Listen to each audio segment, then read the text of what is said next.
कोठावा ऊपर पापा मोरवा बोले मोरवा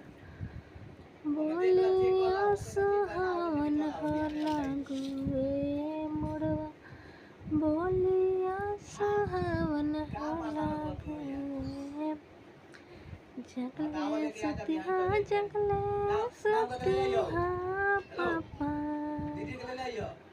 अने जानो पापा आज घरा चुरिया हो आज घरवा चुरिया हो सारा रे संपत्तिया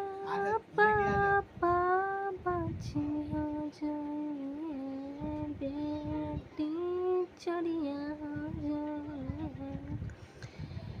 धियावा चढ़िया हो जाए